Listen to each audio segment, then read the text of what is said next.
이 하나님 말씀 사도행전 2장 우리 17절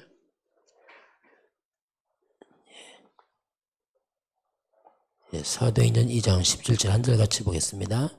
하나님이 말씀하시기를 말세에 내가 내 영을 모든 육체에 부어주리니 너희 자녀들은 예언할 것이요 너희 젊은이들은 환상을 보고 너희의 늙은이들은 꿈을 꾸리라. 아멘.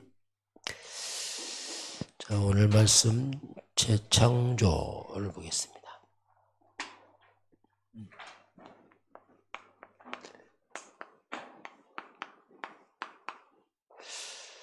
자, 이번 주 우리가 용서에 대한 말씀이 나왔습니다. 베드로가 몇 번까지 용서할까요? 예수님께 질문하는 장면입니다. 우리가 몇 번까지 우리가 사람들을 용서해야 되냐? 세상 사람들은 3번까지 용서를 대단한 큰 용서를 생각하면 3번 정도. 그 질문이 이제 마태복음 18장 21절 35절에서 이제 나옵니다. 내게 죄를 범하면 몇 번까지 용서하오리까 하면서 베드로가 또 본인도 답변했어요. 7번까지 하면 되겠습니까? 이건 베드로 생각에 대단히 많은 숫자를 말한 겁니다. 보통 사람보다 훨씬 더 많게. 근데 예수님은 뜻밖의 7번뿐 아니라 7번씩 70번까지도 해야 된다. 이렇게 말씀합니다. 이 말은 뭐 그냥 용서 세는 게 아니고 그냥 무한대 용서 그런 의미거든요. 숫자가 아니고 계속해라. 그러면서 주님이 이제 예를 들었어요. 그 예가 그냥 예가 아니고 천국은 이렇게 나옵니다. 천국은 어떤 임금이 종들을 불러서 이제 불러서 이제 결산하는 겁니다. 결산. 그런데 이 종이 1만 달란트의 빚을 졌어요. 이 종이 무려 1만 달란트의 빚을 졌다. 이렇게 비율을 말씀합니다. 1만 달란트라는 것은 이제 우리 인간이 갚을 수 없는 절대 불가능한 액수를 말합니다. 보통 한 달란트가 금으로 말하면 34kg. 지금으로 말하면 뭐 거의 한 1억 가까이 되는 1kg가. 그건 뭐 1달란트가 34kg니 한 달란트가 약 30억이 넘는 1만 달란트. 그 무한대 쉽게 말하면 절대 못 갚는. 그 종에게 갚으라 하니까 엎드렸어요. 엎드려서 용서해달라고. 내가 갚겠습니다. 시간 달라. 그때 임금이 네 몸을 팔고 네 처를 팔고 네 자식 팔고 소유 다 팔으면 갚어. 뭐 못 갚는 거지 절대 막 불쌍히 해달라고 막 비는 겁니다. 그 주인이 임금이 불쌍히 여겼어요. 불쌍히 여겨서 그 빚을 탕감해 주었다 해놓습니다. 불쌍히 여겨서. 왜냐하면 절대 못 갚으니까. 이 빚은 방법은 임금이 용서해주고 탕감해줘야 돼. 그거밖에 없어요. 그런데 임금이 이를 불쌍히 여겨서 탕감해 주었다 해놓습니다. 근데 이 사람이 이제 그렇게 하고 은혜를 입고 나오다가 자기 동료를 만났어.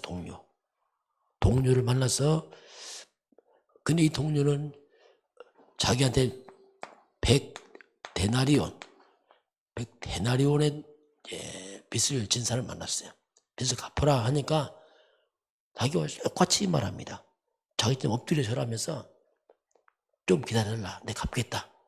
이렇게 말하니까 이 사람은 뭐라고 하냐면 갚으라는 거예요. 그러면서 멱살을 잡니다. 목을 잡고 나와요. 목을 잡고 흔들면서 갚으라.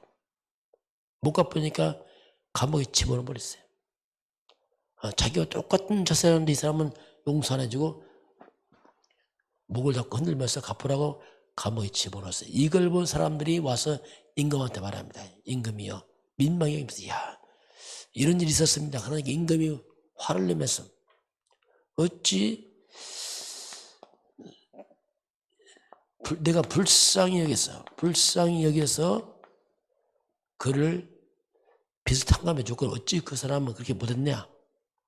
그러면서 이 사람을 책망하면서 다시 감옥에 집어넣어버렸어요. 이게 비유거든요. 지금 내가 너를 불쌍히 여겨주면 너도 그렇게 그 사람을 불쌍히 여겨야지.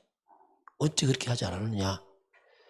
근데 이 빚 차이가 너무 많이 차이나. 100달러는 여기에 비하면 정말 한 100만 분의 1 될까 말까요. 쉽게 말하면, 예를 들면 가까이 말하면 집 한 채 값을 내가 용서받았어. 근데 이 사람은 내 돈 한 1,000원 꽂았어. 1,000원 안 갚는다고 막 집어넣은 그런 꼴이라, 쉽게 말하면. 이게 이제 그 비유거든요. 용서에 대한 비유를 말씀하겠습니다. 자, 그래서 이게 이제 뭐냐면 그 주인 임금에게 자기가 은혜를 입었잖아요. 이 엄청난 은혜를 입으니 은혜를 모르는 거예요. 은혜를. 자기가 용서받는 값이 얼마나 큰지를 모르는 거예요. 자기 다 지금 집안 다 망하고 해도 못 갚을 만 엄청난 걸 용서 받아놓고 그 친구의 조그만 것을 갚지 못하는, 이게 이제 비유입니다. 비유. 자, 이것이 바로 인간의 원죄가 얼마나 큰지를 설명하는 겁니다. 인간의 죄가 얼마나 큰지 아느냐. 인간들의 죄는 시편 51% 보니까 아예 인간은 죄 중에서 잉태야. 죄 중에 출생합니다. 그 죄 중에 살아요. 죄 중에 죽습니다. 끝납니까? 죄값은 나중에 심판받습니다. 이게 인간의 죄거든요. 지금 내가 나면 착하게 살았다, 그런 얘기 안 해요. 그런 얘기, 원죄, 뭐 착하다, 그런 말 아니에요. 지금 원죄. 그냥 인간은 로마서 3장 23절 모든 사람이 다 죄를 범했어. 3장 10절 의인은 없다. 한 명도 없다. 원죄입니다. 이 어마어마한 이 죄가, 이 죄를 인간이 용서받지 못하면 영원 지옥 가버립니다. 이건 처참한 일이거든요. 근데 죄를 해결할 길이 없어요. 인간은. 이 사람처럼 해결할 길이 없어요. 다만 임금이 용서해 줘야 돼요. 그래서 이 죄값 때문에 하나님이 우리를 용서하기 위해서, 그래서 이제 이 땅에 그리스도가, 그 예수님께서 십자가에 죽은 겁니다. 이게 뭐냐, 내 죄 때문에 죽는 거예요. 우리 죄를 위해 처절히 주님이 심판당하고 채찍에 맞고 모욕을 당하고 수치를 당하고, 이사야서 53장 5절 6절 찔리고 상하고 매를 맞고 이게 우리 죄를 담당하십니다. 다 뒤집어 쓰는 거예요. 주님 너무 죄가 크니까 와서 하나님이 죽어서 죄값 담당합니다.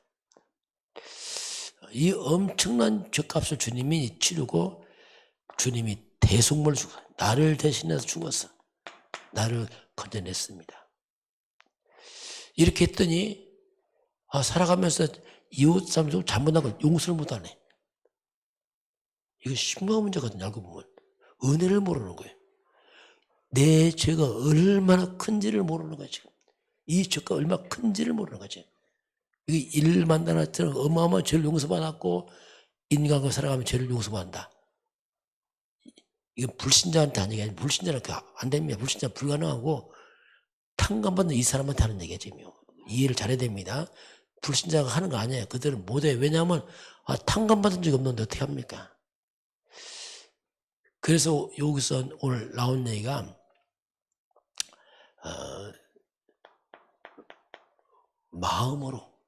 마음으로 용서치 않으면 안 된다. 이 말이면 마음이란 말이 뭐냐면 너 은혜를 입었지 않았냐, 그걸 말하는 겁니다. 지금 이 엄청난 것을 용서받고 어찌 너 은혜를 모르냐? 내가 너를 위해 죽고 한 거 모르느냐? 그 얘기입니다. 지금 이게 마음으로 용서해라. 마음으로.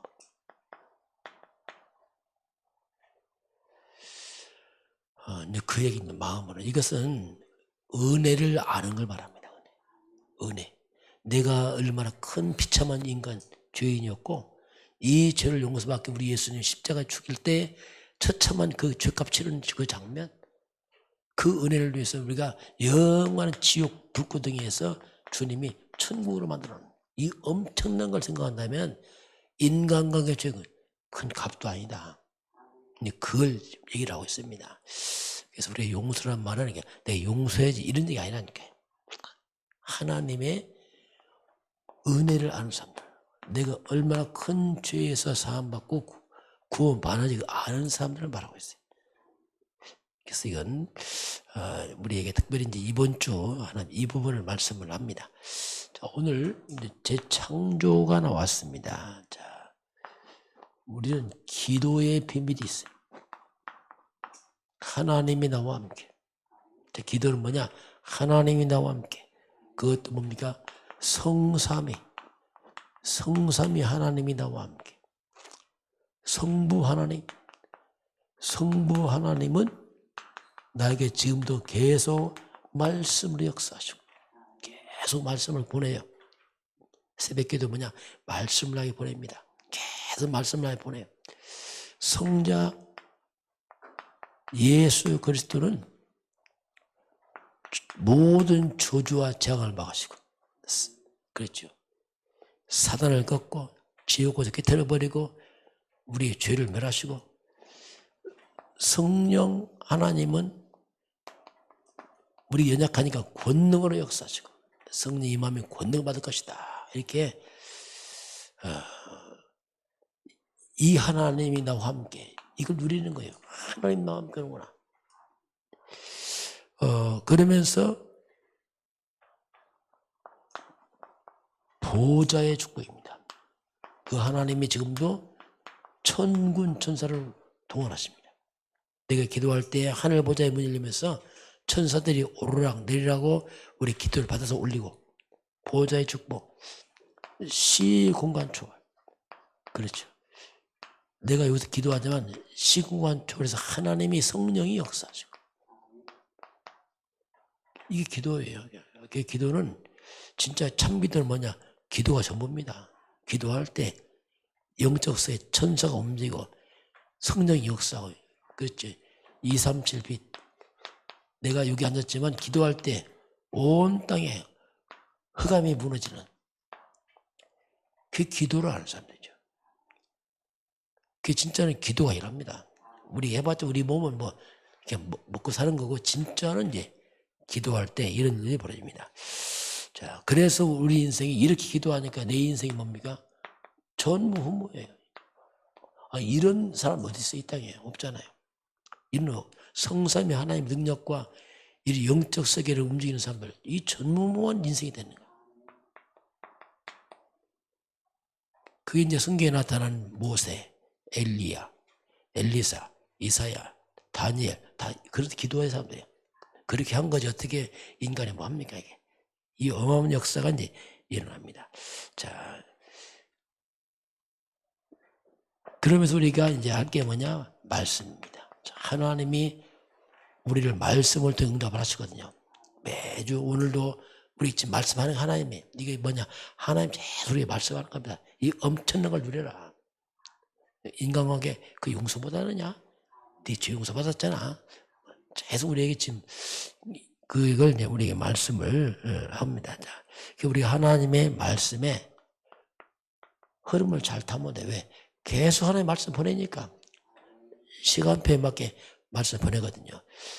예배가 뭐냐면 하나님 시간표예요. 곧 딱딱 맞게 하나님 말씀 보내서 나를 이끌어 갑니다. 그때 뭐 이렇게 하고 하라. 이게 말씀을 흐름을, 이런 것들이 내게 딱 세팅이 되면은, 자, 이런 것들이 싹 세팅되면 이게 바로 이제 우리가 전도자의 삶이죠. 이런 배경으로 이제 사람을 살리고 이렇게 하는 겁니다. 자, 그러면 실상 우리가 지금 237 나라 5천 정도 하지만 우리 못 갑니다. 이게 어떻게 가요? 그렇잖아요. 뭐 가도 잘 모르고. 그래서 이것을 하는 게 어떻게 할 것이냐? 그게 이제 우리가 기도의 비밀이에요. 기도할 때에 재창조 역사에 일어나서 이런 일이 벌어집니다. 기도의 비밀이고, 그리고 우리가 후대, 렘넌트 후대를 키우는 겁니다. 이 후대들이 이들이 미래의 전도자요 선교사이기 때문에 이들을 키워내는 거예요. 이게 뭐냐? 세계복음화입니다. 그들도 할 수 있도록 우리가 준비를 시키는 거죠. 자, 그럼 이 재창조 역사가 갈보리산, 감난산, 마가다락방, 예수님 마지막 가장 중요한 겁니다. 이 갈보리산이라는 말이 뭐냐면 십자가 사건을 말합니다. 다 이루었다. 오직 그리스도, 이 말입니다. 그리스도께서 십자가에서 끝을 냈다. 십자가. 갈보리산, 감람산이 뭐냐? 40일 동안 하나님 나라의 일을 말씀합니다. 오직 그리스도냐 잡으면 유일성, 하나님 나라에 막아야 돼. 회감의 나라 다 무너져버려. 거기서 하나님 나라, 이거 유일성입니다. 이거 재창조, 이건 하나님의 성령 충만해. 성령의 역사. 이 모든 것들이 동시에 이루어져요. 동시에. 자, 이것이 동시에 이루어진 겁니다. 그리스도 언약 잡을 때 흑암이 무너지고 하나님 임하게 하시고, 이걸 더 기도할 때 성령이 역사거든요. 이게 동시에 이루어진 사건들. 자, 이걸 우리가 누리는 겁니다. 재창조 역사. 자, 그래서 우리가 이렇게 하면서 살면서 이제 우리가 문제 왔을 때, 자, 이제는 이런 비밀을 가진 사람들은 문제를 보는 게 달라지죠. 자칫하면 이런 비밀이 없으면요, 우리가 이렇게 문제 오면 문제에 빠져버리게. 자칫하면 또 계속 문제만 말해. 문제. 맞죠? 문제. 근데 답을 모르게 계속 문제만 말하고 문제에 빠지게 되고, 그러니까 문제만 생기면 막 분쟁하고 다투고, 이게 뭐냐면 이 답을 잘 모르는 줄 알아요. 답이 안 보이니까. 그러나 우리는 이런 복음의 비밀을 가진 사람들이기 때문에 모든 문제 왔을 때 우리는 이 속에서 답을 찾는 겁니다. 하나님이 왜 이런 문제 허락하셨습니까? 하고서 답을 찾을 때에 쉽게 말하면 예배입니다. 하나님이 이때 뭐라고 말씀했는가 얼른 찾아봐야 돼요. 그럼 분명히 그 문제의 답을 하나님의 말씀을 통해서 답을 주고 있는 겁니다. 아, 그렇구나 깨닫는 겁니다. 그게 문제가 아니고 하나님 계획이 있구나. 그게 발견되니까 그게 마음 평안한 거예요. 이게 문제가 아니고 하나님 뜻이 있구나. 뭔가 많이 숨어 있거든요. 이렇게 이제 우리는 모든 문제 앞에 답을 우리는 찾는 사람들이죠. 요셉을 찾았어요. 그러니까 뭐 형들이 노예를 팔아먹고 막 누명 써도 그거 괜찮은 거예요. 왜냐하면 답이 다 보이니까. 누명 쓴 줄 알았는데 누명 쓴 게 아니야. 하나님이 지금 중요한 시간표가 됐어. 그러니까 여유가 있는 거예요. 어찌 인격으로 갑니까? 무조건 용서를 할 수 없는 거죠. 이게 보이니까. 알고 보니 문제가 아니에요. 그게 하나님의 중요한 시간표에 보니까 이게. 하나님 시간표 때 지금 나를 끌고 가는 여정이란 말이에요. 그러니까 이게 중요한 여정이기 때문에 다른 겁니다. 이게. 상처를 받았지가 않아. 왜냐면 시간표인데. 하나님 여정인데. 이게 이제 우리가 어떻게 보면 재창조의 삶을 사는 하나님의 사람들입니다. 보통 사람이 살 수 없는 삶을 사는 거죠.